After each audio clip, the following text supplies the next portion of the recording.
The Valley of the Worm by Robert E. Howard. Narrated by Matthew Schmitz. I will tell you of Njord and the Worm. You have heard the tale before in many guises, wherein the hero was named Tyr, or Perseus, or Siegfried, or Beowulf, or St. George. But it was Njord who met the loathly, demoniac thing that crawled hideously up from hell, and from which meeting sprang the cycle of hero tales that revolves down the ages until the very substance of the truth is lost and passes into the limbo of all forgotten legends. I know whereof I speak, for I was Njord. As I lay here, awaiting death, which creeps slowly upon me like a blind slug, my dreams are filled with glittering visions and the pageantry of glory. It is not of the drab, disease-racked life of James Allison I dream, but all the gleaming figures of the mighty pageantry that have passed before and shall come after. For I have faintly glimpsed not merely the shapes that come after, as a man in a long parade glimpses, far ahead, the line of figures that precede him, winding over a distant hill, etched shadow-like against the sky. I am one and all the pageantry of shapes and guises and masks which have been, are, and shall be the visible manifestations of that elusive, intangible, but vitally existent spirit, now promenading under the brief and temporary name of James Allison.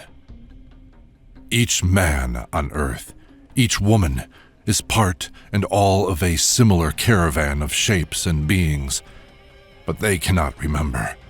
Their minds cannot bridge the brief, awful gulfs of blackness which he between those unstable shapes, and which the spirit, soul, or ego in spanning shakes off its fleshy masks. I remember. Why I can remember is the strangest tale of all, but as I lie here with death's black wings slowly unfolding over me, all the dim folds of my previous lives are shaken out before my eyes, and I see myself in many forms and guises. Braggart, swaggering, fearful, loving, foolish, all that men have been or will be. I have been man in many lands and many conditions. Yet, and here is another strange thing, my line of reincarnation runs straight down one unerring channel. I have never been any but a man of that restless race men once called Nordmir, and later Aryans, and today name by many names and designations. Their history is my history. From the first mewling wail of a hairless white ape cub in the wastes of the Arctic, to the death cry of the last degenerate product of ultimate civilization in some dim and unguessed future age. My name has been Hjalmar, Tyr, Bragi, Bran, Horsa, Eric, and John. I strode red-handed through the deserted streets of Rome behind the yellow mane of Brennus. I wandered through the violated plantations with Alaric and his Goths when the flame of burning villas lit the land like day and an empire was gasping its last under our sandaled feet. I waded, sword in hand, through the foaming surf from Hengist's galley to lay the foundations of England in blood and pillage. When Leif the Lucky sighted the broad white beaches of an unguessed world, I stood beside him in the bows of the dragon ship, my golden beard blowing in the wind. And when Godfrey of Bouillon led his crusaders over the walls of Jerusalem, I was among them in steel cap and brigandine. But it is of none of these things I would speak. I would take you back with me into an age beside which that of Brennus and Rome is as yesterday. I would take you back through not merely centuries and millenniums, but epochs and dim ages unguessed by the wildest philosopher.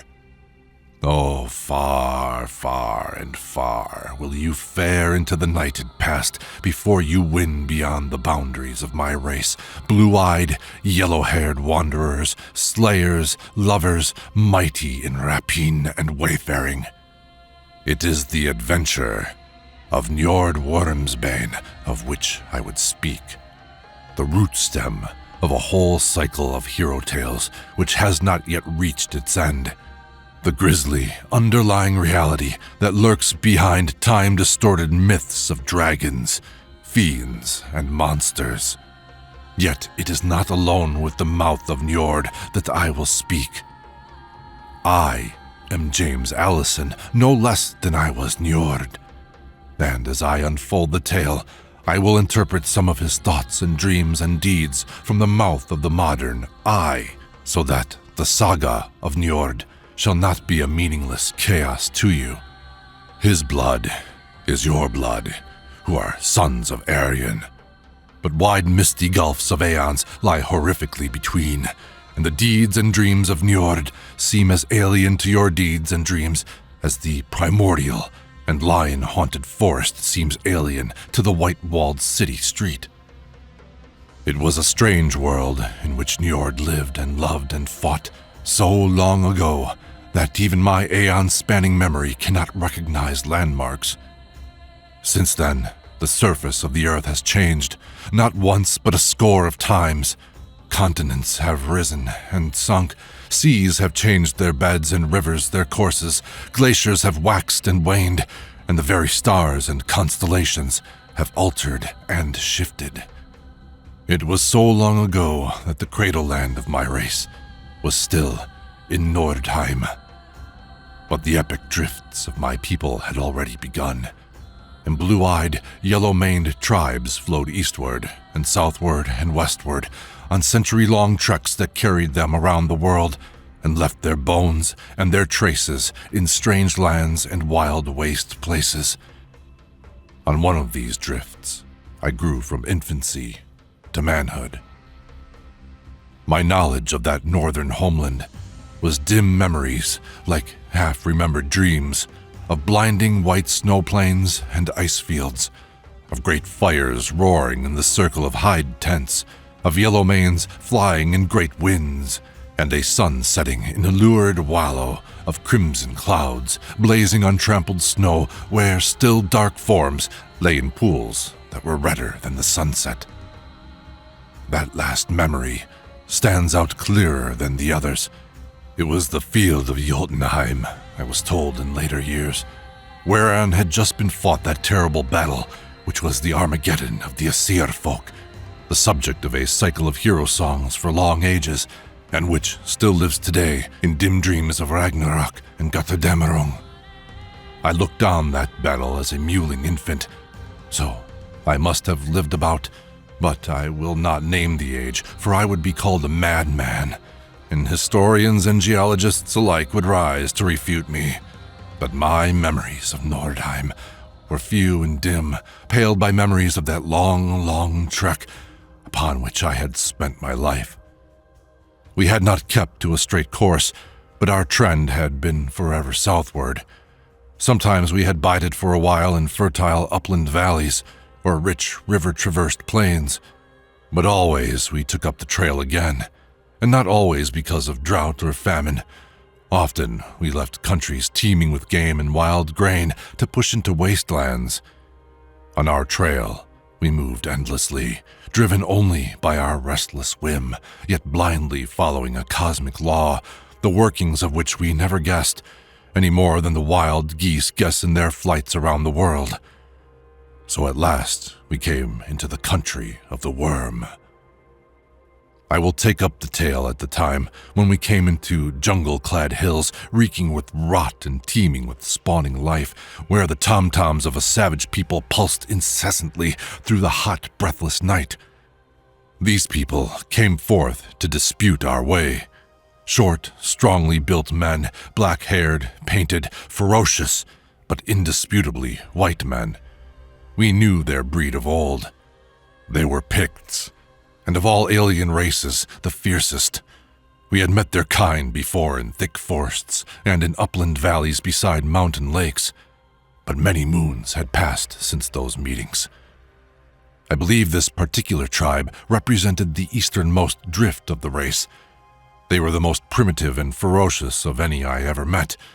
Already they were exhibiting hints of characteristics I have noted among black savages in jungle countries, though they had dwelled in these environs only a few generations.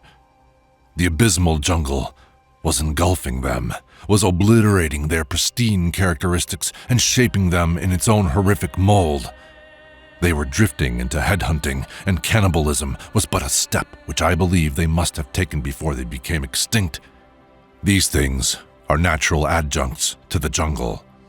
The Picts did not learn them from the black people, for then there were no blacks among those hills.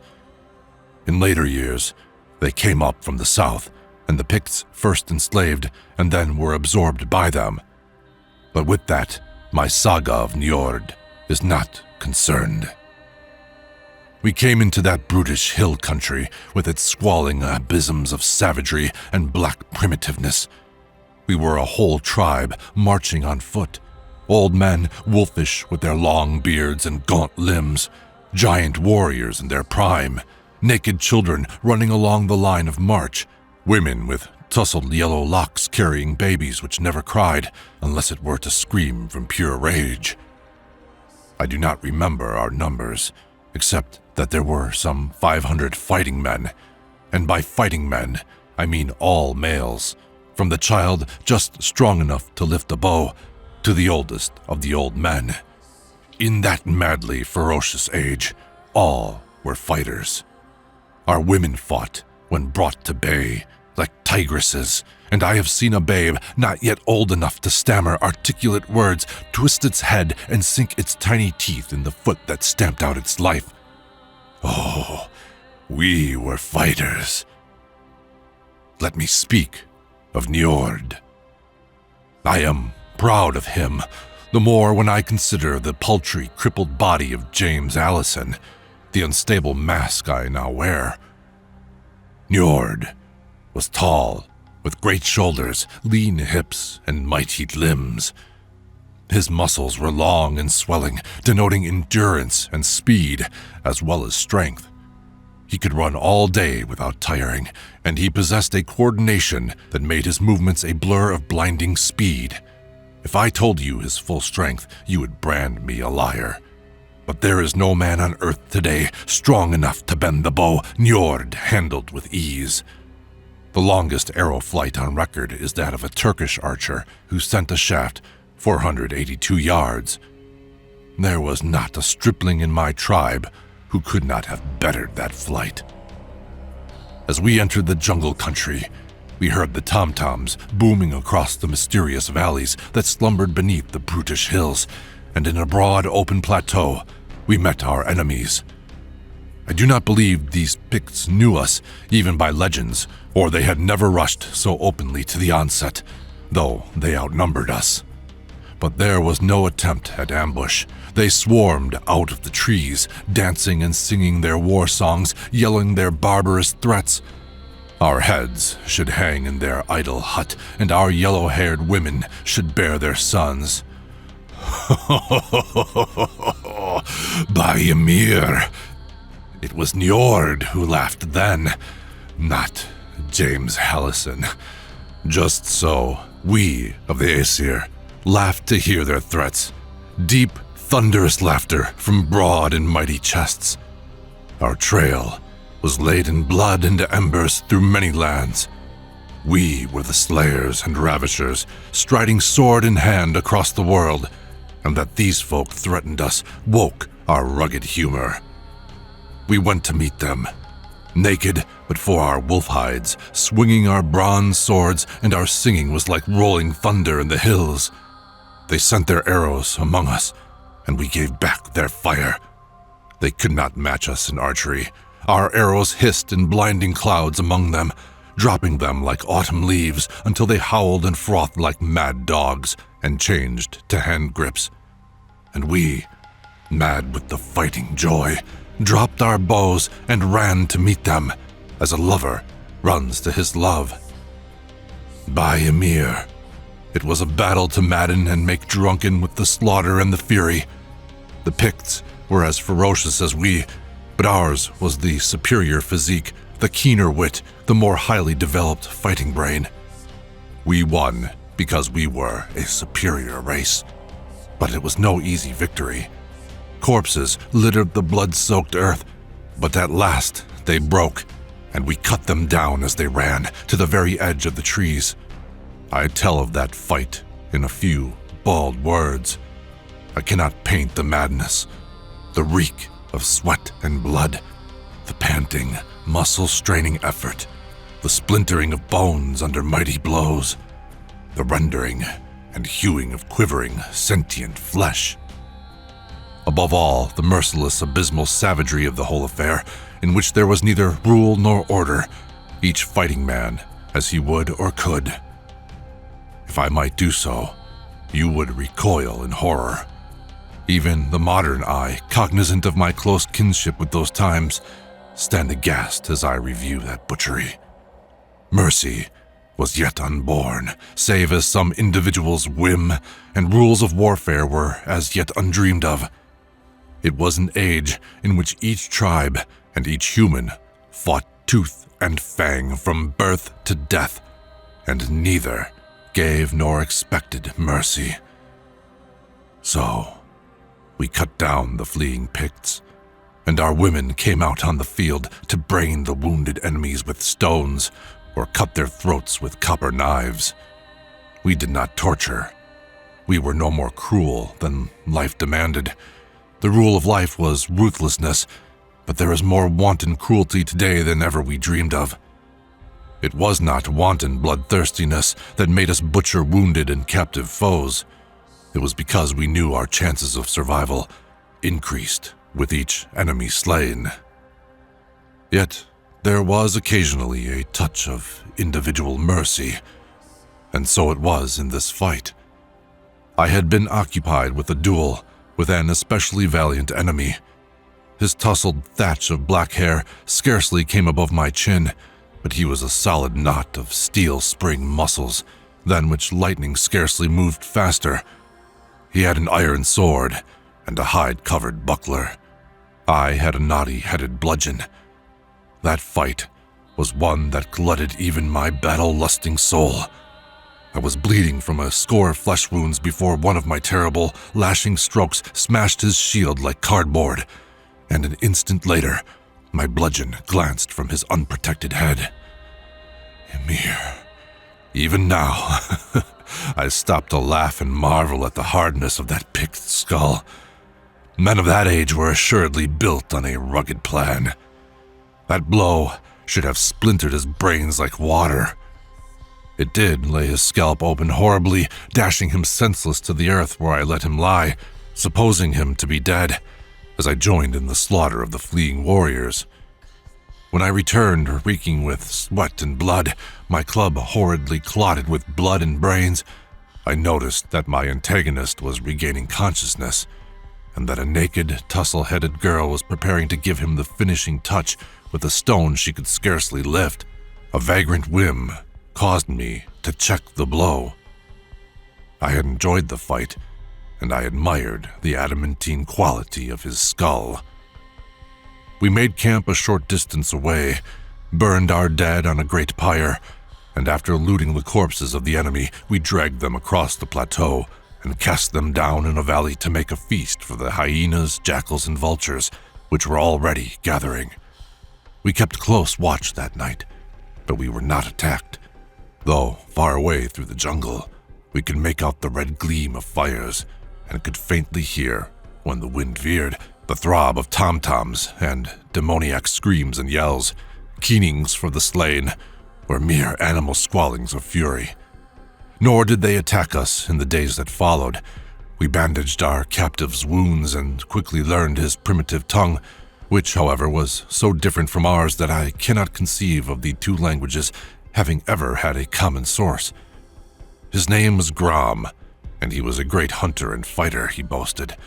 He talked freely and held no grudge, grinning broadly and showing tusk-like teeth, his beady eyes glittering from under the tangled black mane that fell over his low forehead. His limbs were almost ape-like in their thickness. He was vastly interested in his captors, though he could never understand why he had been spared. To the end, it remained an inexplicable mystery to him. The Picts obeyed the law of survival even more rigidly than did the Aesir. They were the more practical, as shown by their more settled habits. They never roamed as far or as blindly as we, yet in every line, we were the superior race. Grom, impressed by our intelligence and fighting qualities, volunteered to go into the hills and make peace for us with his people. It was immaterial to us, but we let him go. Slavery had not yet been dreamed of. So Grom went back to his people, and we forgot about him, except that I went a trifle more cautiously about my hunting, expecting him to be lying in wait to put an arrow through my back. Then, one day, we heard a rattle of tom-toms, and Grom appeared at the edge of the jungle, his face split in his gorilla grin, with the painted, skin-clad, feather-bedecked chiefs of the clans. Our ferocity had awed them, and our sparing of Grom further impressed them. They could not understand leniency. Evidently, we valued them too cheaply to bother about killing one when he was in our power. So, peace was made with much powwow, and sworn too with many strange oaths and rituals. We swore only by Ymir, and an Aesir never broke that vow. But they swore by the elements, by the idol which sat in the fetish hut where fires burned forever, and a withered crone slapped a leather-covered drum all night long, and by another being too terrible to be named.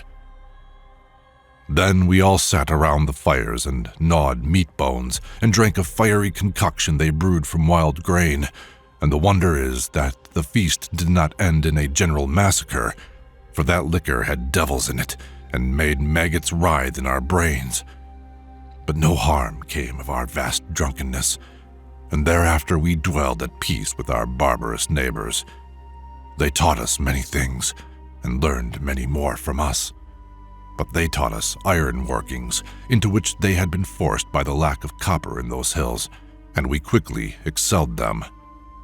We went freely among their villages, mud-walled clusters of huts in hilltop clearings, overshadowed by giant trees, and we allowed them to come at will among our camps, straggling lines of hide tents on the plateau where the battle had been fought.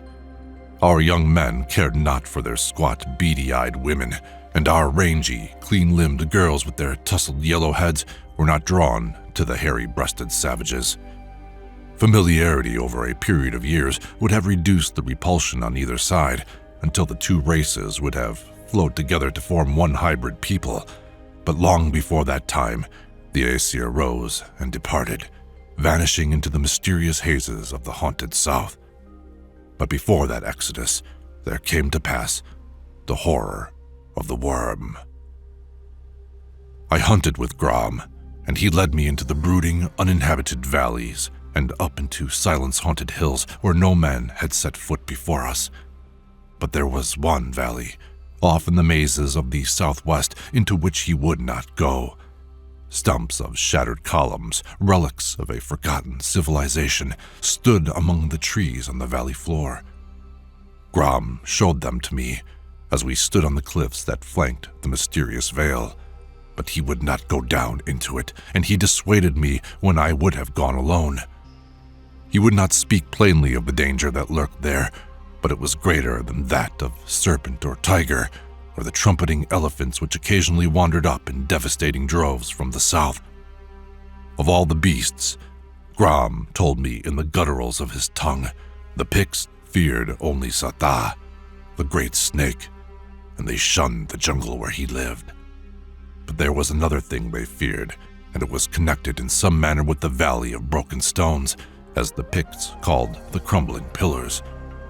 Long ago, when his ancestors had first come into the country, they had dared that grim vale, and a whole clan of them had perished, suddenly, horribly, and unexplainably. At least, Grom did not explain.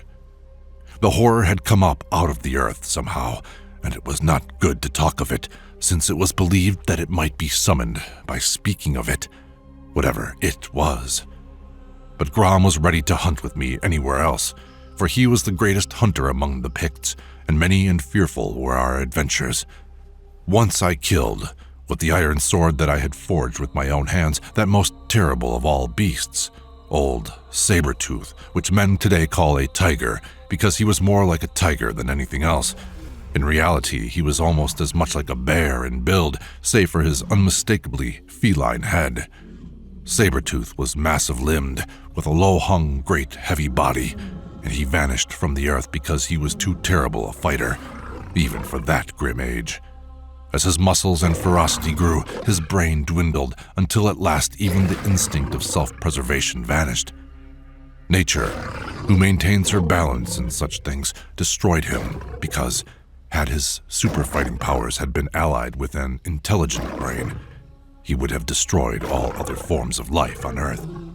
He was a freak on the road of evolution, organic development gone mad and run to fangs and talons, to slaughter and destruction. I killed Saber-tooth in a battle that would make a saga in itself, and for months afterwards I lay semi-delirious with ghastly wounds that made the toughest warriors shake their heads. The Picts said that never before had a man killed a Saber-tooth single-handed, yet I recovered, to the wonder of all. While I lay at the doors of death, there was a secession from the tribe. It was a peaceful secession, such as continually occurred and contributed greatly to the peopling of the world by yellow-haired tribes. 45 of the young men took themselves mates simultaneously and wandered off to found a clan of their own. There was no revolt. It was a racial custom which bore fruit in all the later ages, when tribes sprung from the same roots met after centuries of separation and cut one another's throats with joyous abandon. The tendency of the Aryan and the pre-Aryan was always towards disunity, clans splitting off the main stem and scattering. So these young men, led by one Bragi, my brother-in-arms, took their girls and, venturing to the southwest, took up their abode in the Valley of Broken Stones. The Picts expostulated, hinting vaguely of a monstrous doom that haunted the Vale, but the Aesir laughed. We had left our own demons and weirds in the icy wastes of the far blue north, and the devils of other races did not much impress us. When my full strength was returned, and the grisly wounds were only scars, I girt on my weapons and strode over the plateau to visit Bragi's clan. Grom did not accompany me.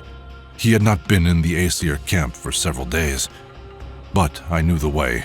I remembered well the valley from the cliffs of which I had looked down and seen the lake at the upper end, the trees thickening into forest at the lower extremity. The sides of the valley were high, sheer cliffs, and a steep, broad ridge at either end cut it off from the surrounding country. It was towards the lower or southwestern end that the valley floor was dotted thickly with ruined columns, some towering high among the trees, some fallen into heaps of lichen-clad stones. What race reared them, none knew. But Grom had hinted fearsomely of a hairy, apish monstrosity dancing loathsomely under the moon to a demoniac piping that induced horror and madness. I crossed the plateau whereon our camp was pitched, descended the slope, traversed a shallow vegetation-choked valley, climbed another slope, and plunged into the hills. A half-day's leisurely travel brought me to the ridge on the other side of which lay the Valley of the Pillars. For many miles, I had seen no sign of human life. The settlements of the Picts all lay many miles to the east. I topped the ridge and looked down into the dreaming valley with its still blue lake, its brooding cliffs, and its broken columns jutting among the trees. I looked for smoke. I saw none, but I saw vultures wheeling in the sky over a cluster of tents on the lake shore. I came down the ridge warily and approached the silent camp. In it I halted, frozen with horror. I was not easily moved. I had seen death in many forms, and had fled from or taken part in red massacres that spilled blood like water and heaped the earth with corpses. But here, I was confronted with an organic devastation that staggered and appalled me. Of Bragi's embryonic clan, not one remained alive, and not one corpse was whole. Some of the hide tents still stood erect. Others were mashed down and flattened out as if crushed by some monstrous weight, so that at first I wondered if a drove of elephants had stampeded across the camp. But no elephants ever wrought such destruction as I saw strewn on the bloody ground. The camp was a shambles, littered with bits of flesh and fragments of bodies, hands, feet, heads, pieces of human debris. Weapons lay about, some of them stained with a greenish slime like that which spurts from a crushed caterpillar. No human foe could have committed this ghastly atrocity. I looked at the lake, wondering if nameless amphibian monsters had crawled from the calm waters whose deep blue told of unfathomed depths. Then I saw a print left by the destroyer. It was a track such as a titanic worm might leave, yards broad, winding back down the valley. The grass lay flat where it ran, and bushes and small trees had been crushed down into the earth, all horribly smeared with blood and greenish slime.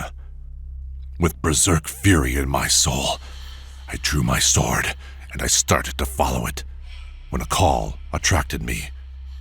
I wheeled to see a stocky form approaching me from the ridge. It was Grom the Pict, and when I think of the courage it must have taken for him to have overcome all the instincts planted in him by traditional teachings and personal experience, I realize the full depths of his friendship for me. Squatting on the lake shore, spear in his hands, his black eyes ever roving fearfully down the brooding tree-waving reaches of the valley, Grom told me of the horror that had come upon Bragi's clan under the moon.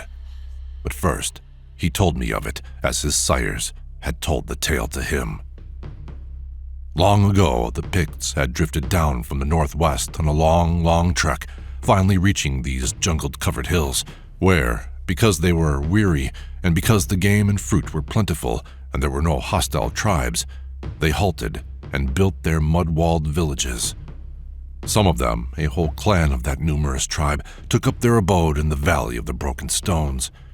They found the columns in the great ruined temple back in the trees, and in that temple there was no shrine or altar, but the mouth of a shaft that vanished deep into the black earth, and in which there were no steps such as a human being would make and use.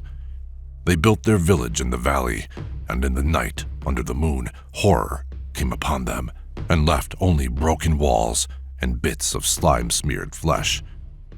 In those days, the Picts feared nothing. The warriors of the other clans gathered and sang their war songs and danced their war dances and followed a broad track of blood and slime to the shaft mouth in the temple. They howled defiance and hurled down boulders which were never heard to strike bottom. Then began a thick, demoniac piping, and up from the well pranced a hideous anthropomorphic figure dancing to the weird strains of a pipe it held in its monstrous hands. The horror of its aspect froze the fierce Picts with amazement, and close behind it, a vast white bulk heaved up from the subterranean darkness.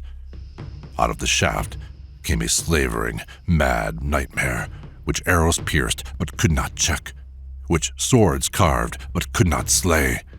It fell slobbering upon the warriors, crushing them to crimson pulp, tearing them to bits as an octopus might tear small fishes, sucking their blood from their mangled limbs and devouring them even as they screamed and struggled. The survivors fled, pursued to the very ridge, up which, apparently, the monster could not propel its quaking, mountainous bulk. After that, they did not dare the silent valley, but the dead came to their shamans and old men in dreams and told them strange and terrible secrets. They spoke of an ancient race of semi-human beings which once inhabited that valley and reared those columns for their own weird, inexplicable purposes. The white monster in the pits was their god, summoned up from the nighted abysses of mid-earth, uncounted fathoms below the black mold by sorcery unknown to the sons of men. The hairy, anthropomorphic being was its servant, created to serve the god, a formless, elemental spirit drawn up from below, encased in flesh, organic, but beyond the understanding of humanity. The Old Ones had long vanished into the limbo from whence they crawled in the black dawn of the universe, but their bestial god and his inhuman slave lived on. Yet both were organic after a fashion and could be wounded, though no human weapon had been found potent enough to slay them. Bragi and his clan had dwelled for weeks in the valley before the horror struck. Only the night before, Gram, hunting above the cliffs and by that token daring greatly, had been paralyzed by a high-pitched demon piping, and then by a mad clamor of human screaming. Stretched face down in the dirt, hiding his head in a tangle of grass, he had not dared to move, even when the shrieks died away in the slobbering, repulsive sounds of a hideous feast. When dawn broke, he had crept shuddering to the cliffs to look down into the valley, and the sight of the devastation, even when seen from afar, had driven him in yammering flight far into the hills. But it had occurred to him, finally, that he should warn the rest of the tribe, and returning on his way to the camp on the plateau, he had seen me entering the valley. So spoke Gram, while I sat and brooded darkly, my chin on my mighty fist. I cannot frame in modern words the clan feeling that in those days was a living vital part of every man and woman. In a world where talon and fang were lifted on every hand, and the hands of all men raised against an individual except those of his own clan, tribal instinct was more than the phrase it is today. It was as much a part of man as was his heart or his right hand. This was necessary, for only thus banded together in unbreakable groups could mankind have survived in the terrible environments of the primitive world. So now, the personal grief I felt for Bragi and the clean-limbed young men and laughing white-skinned girls was drowned in a deeper sea of grief and fury that was cosmic in its depth and intensity. I sat grimly while the Pict squatted anxiously beside me, his gaze roving from me to the menacing deeps of the valley where the accursed columns loomed like broken teeth of cackling hags among the waving leafy reaches. I, Njord, was not one to use my brain overmuch. I lived in a physical world, and there were the old men of the tribe to do my thinking. But I was one of a race destined to become dominant mentally as well as physically, and I was no mere muscular animal. So as I sat there came dimly and then clearly a thought to me that brought a short, fierce laugh from my lips. Rising, I bade Gram aid me, and we built a pyre on the lakeshore of dried wood, the ridgepoles of the tents, and the broken shafts of spears. Then we collected the grisly fragments that had been parts of Bragi's band, and we laid them on a pile and struck flint and steel to it. The thick, sad smoke crawled serpent-like into the sky, and, turning to Gram, I made him guide me to the jungle where lurked that scaly horror, Sata, the great serpent. Gram gaped at me. Not the greatest hunters among the Picts sought out the mighty crawling one, but my will was like a wind that swept him along my course, and at last he led the way. We left the valley by the upper end, crossing the ridge, skirting the tall cliffs, and plunged into the fastnesses of the south, which was peopled only by the grim denizens of the jungle. Deep into the jungle we went, until we came to a low-lying expanse, dank and dark beneath the great creeper-festooned trees, where our feet sank deep into the spongy silt, carpeted by rotting vegetation, and slimy moisture oozed up beneath their pressure. This, Gram told me, was the realm haunted by Sata, the great serpent. Let me speak of Sata. There is nothing like him on Earth today, nor has there been for countless ages. Like the meat-eating dinosaur, like old Sabertooth, he was too terrible to exist. Even then, he was a survival of a grimmer age when life and its forms were cruder and more hideous. There were not many of his kind then, though they may have existed in great numbers in the reeking ooze of the vast jungle-tangled swamps still further south. He was larger than any python of modern ages, and his fangs dripped with poison 1,000 times more deadly than that of a king cobra. He was never worshipped by the pure-blood Picts, though the blacks that came later deified him, and that adoration persisted in the hybrid race that sprang from the Negroes and their white conquerors. But to other peoples, he was the nadir of evil horror, and tales of him became twisted into demonology. So in later ages, Sata became the veritable devil of the white races, and the Stygians first worshipped, and then, when they became Egyptians, abhorred him under the name of Set, the old serpent, while to the Semites he became Leviathan and Satan. He was terrible enough to be a god, for he was a crawling death. I had seen a bull elephant fall dead in his tracks from Sata's bite. I had seen him, had glimpsed him writhing his horrific way through the dense jungle, had seen him take his prey, but I had never hunted him. He was too grim, even for the slayer of old Sabertooth. But now I hunted him, plunging further and further into the hot, breathless reek of his jungle, even when friendship for me could not drive Grom further. He urged me to paint my body and sing my death song before I advanced further, but I pushed on, unheeding. In a natural runway that wound between the shouldering trees, I set a trap. I found a large tree, soft and spongy of fiber, but thick, bold, and heavy, and I hacked through its base close to the ground with my great sword, directing its fall so that, when it toppled, its top crashed into the branches of a smaller tree, leaving it leaning across the runway, one end resting on the earth, the other caught in the small tree. Then I cut away the branches on the underside, and cutting a slim, tough sapling, I trimmed it and stuck it upright like a prop pole under the leaning tree. Then, cutting away the tree which supported it, I left the great trunk poised precariously on the prop pole, to which I fastened a long vine as thick as my wrist. Then I went alone through that primordial twilight jungle until an overpowering, fetid odor assailed my nostrils, and from the rank vegetation in front of me, Sata reared up his hideous head, swaying lethally from side to side, while his forked tongue jetted in and out, and his great yellow terrible eyes burned icily on me with all the evil wisdom of the black elder world that was when man was not. I backed away, feeling no fear, only an icy sensation along my spine, and Sata came sinuously after me, his shining 80-foot barrel rippling over the rotting vegetation in mesmeric silence.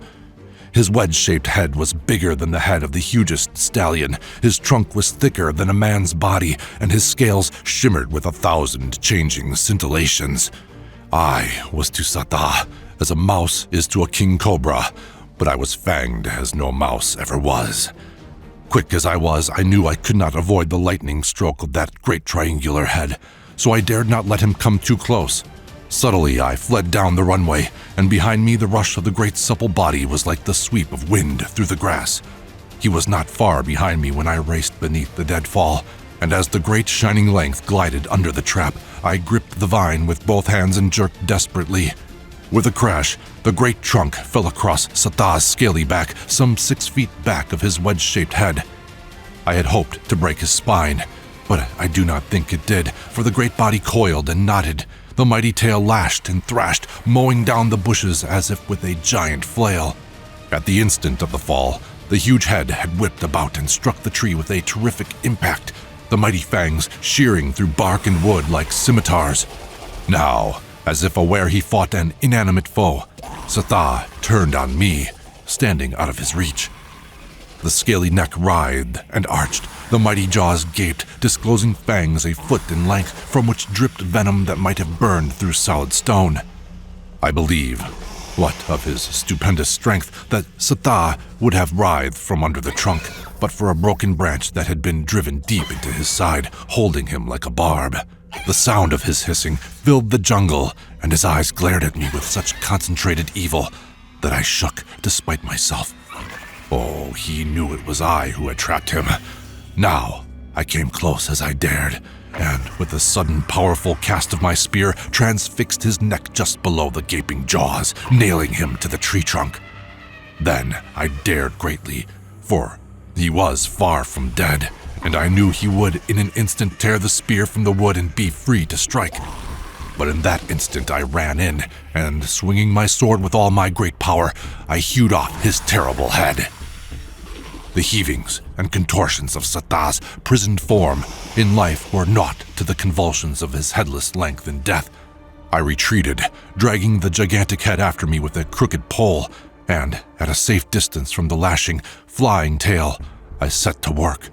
I worked with naked death then, and no man ever toiled more gingerly than did I, for I cut out the poison sacs at the base of the great fangs, and in the terrible venom I soaked the heads of 11 arrows, being careful that only the bronze points were in the liquid, which else had corroded away the wood of the tough shafts. While I was doing this, Grom, driven by comradeship and curiosity, came stealing nervously through the jungle, and his mouth gaped as he looked on the head of Sata. For hours, I steeped the arrowheads in the poison until they were caked with a horrible green scum, and showed tiny flecks of corrosion where the venom had eaten into the solid bronze. I wrapped them carefully in broad, thick, rubber-like leaves, and then, though night had fallen and the hunting beasts were roaring on every hand, I went back through the jungled hills, Grom with me, until at dawn we came again to the high cliffs that loomed above the valley of broken stones. At the mouth of the valley, I broke my spear, and I took all the unpoisoned shafts from my quiver and snapped them. I painted my face and limbs as the Aesir painted themselves only when they went forth to certain doom, and I sang my death song to the sun as it rose over the cliffs, my yellow mane blowing in the morning wind. Then I went down into the valley, bow in hand. Grom could not drive himself to follow me. He lay on his belly in the dust and howled like a dying dog. I passed the lake and the silent camp where the pyre ashes still smoldered, and came under the thickening trees beyond. About me, the columns loomed, mere shapeless heads from the ravages of staggering aeons. The trees grew more dense, and under their vast leafy branches, the very light was dusky and evil. As in twilight shadow, I saw the ruined temple, cyclopean walls staggering up from masses of decaying masonry and fallen blocks of stone. About 600 yards in front of it, a great column reared up in an open glade, 80 or 90 feet in height. It was so worn and pitted by weather and time that any child of my tribe could have climbed it, and I marked it and changed my plan. I came to the ruins and saw huge crumbling walls, upholding a domed roof from which many stones had fallen, so that it seemed like the lichen-grown ribs of some mythical monster's skeleton arching above me. Titanic columns flanked the open doorway through which 10 elephants could have stalked abreast. Once there might have been inscriptions and hieroglyphics on the pillars and walls, but they were long worn away. Around the great room on the inner side ran columns in better state of preservation. On each of these columns was a flat pedestal, and some dim, instinctive memory vaguely resurrected a shadowy scene wherein black drums roared madly, and on these pedestals, monstrous beings squatted loathsomely in inexplicable rituals rooted in the black dawn of the universe. There was no altar, only the mouth of a great well-like shaft in the stone floor, with strange, obscene carvings all about the rim. I tore great pieces of stone from the rotting floor and cast them down the shaft, which slanted down into utter darkness. I heard them bound along the side, but I did not hear them strike bottom. I cast down stone after stone, each with a searing curse, and at last I heard a sound that was not the dwindling rumble of the falling stones. Up from the well floated a weird, demon piping that was a symphony of madness. Far down in the darkness, I glimpsed the faint, fearful glimmering of a vast, white bulk. I retreated slowly as the piping grew louder, falling back through the broad doorway. I heard a scratching, scrambling noise, and up from the shaft, and out of the doorway between the colossal columns came a prancing, incredible figure. It went erect like a man, but it was covered with fur that was shaggiest where its face should have been. If it had ears, nose, and a mouth, I did not discover them. Only a pair of staring red eyes leered from the furry mask. Its misshapen hands held a strange set of pipes on which it blew weirdly as it pranced towards me with many a grotesque caper and leap. Behind it, I heard a repulsive, obscene noise, as of a quaking, unstable mass heaving up out of a well. Then I knocked an arrow, drew the cord, and set the shaft singing through the furry beast of the dancing monstrosity. It went down as though struck by a thunderbolt, but to my horror, the piping continued, though the pipes had fallen from the malformed hands. Then I turned and ran fleetly to the column, up which I swarmed before I looked back. When I reached the pinnacle, I looked, and because of the shock and surprise of what I saw, I almost fell from my dizzy perch. Out of the temple, the monstrous dweller in the darkness had come, and I, who had expected a horror yet cast in some terrestrial mold, looked on the spawn of nightmare. From what subterranean hell it crawled in that long ago, I know not, nor what black age it represented. But it was not a beast, as humanity knows beasts. I call it a worm for lack of a better term. There is no earthly language that has a name for it. I can only say that it looked somewhat more like a worm than it did an octopus, a serpent, or a dinosaur. It was white and pulpy, and drew its quaking bulk along the ground, worm fashion. But it had wide, flat tentacles and fleshy feelers and other adjuncts, the use of which I am unable to explain. And it had a long proboscis, which it curled and uncurled like an elephant's trunk. Its 40 eyes, set in a horrific circle, were composed of thousands of facets of as many scintillant colors which changed and altered in never-ending transmutation.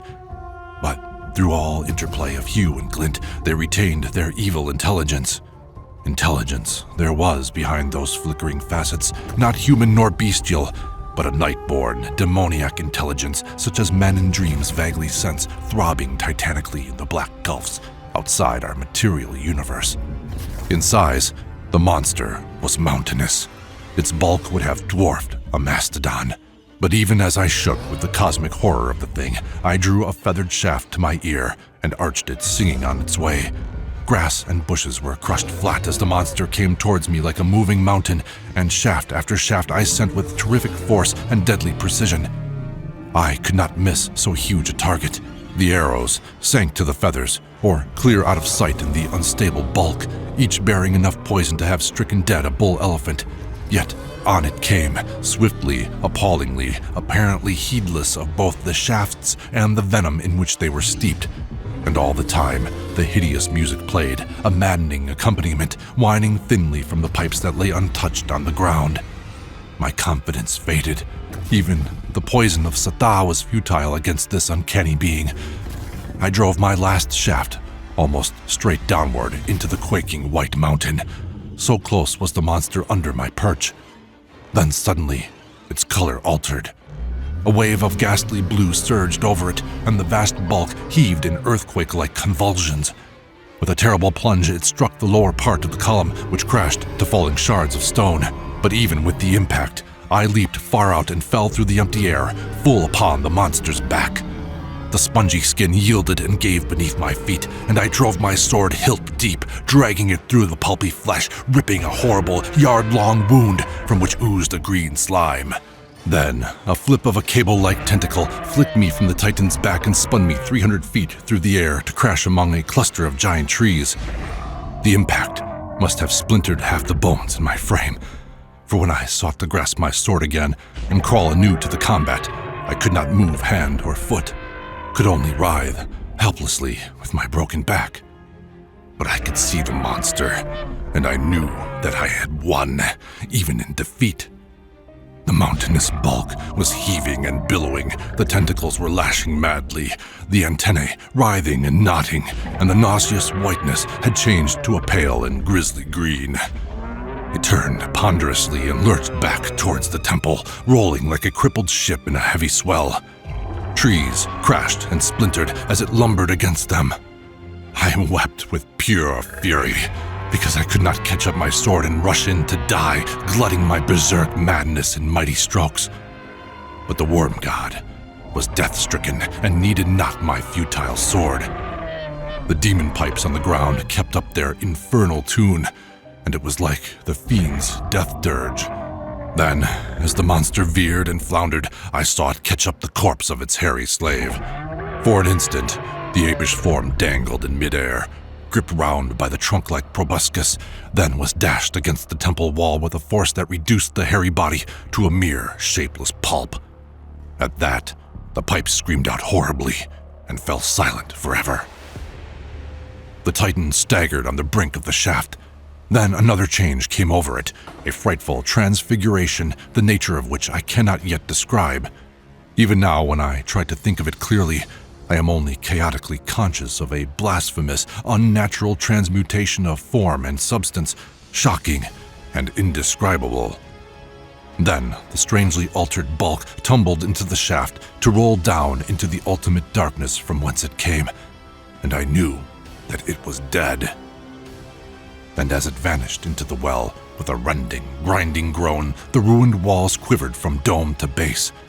They bent inward and buckled with deafening reverberation. The columns splintered, and with a cataclysmic crash, the dome itself came thundering down. For an instant, the air seemed veiled with flying debris and stone dust, through which the treetops lashed madly as in a storm or an earthquake convulsion. Then all was clear again, and I stared, shaking the blood from my eyes. Where the temple had stood, there lay only a colossal pile of shattered masonry and broken stones, and every column in the valley had fallen to lie in crumbling shards. In the silence that followed, I heard Grom wailing a dirge over me. I bade him lay my sword in my hand, and he did so, and bent close to hear what I had to say, for I was passing swiftly. "Let my tribe remember," I said, speaking slowly. "Let the tale be told from village to village, from camp to camp, from tribe to tribe, so that men may know that not man nor beast nor devil may prey in safety on the golden-haired people of Asgard. Let them build me a cairn where I lie, and lay me therein with my bow and sword at hand, to guard this valley forever. So if the ghost of the god I slew comes up from below, my ghost will ever be ready to give it the battle." And while Grom howled and beat his hairy breast, death came to me in the valley of the worm.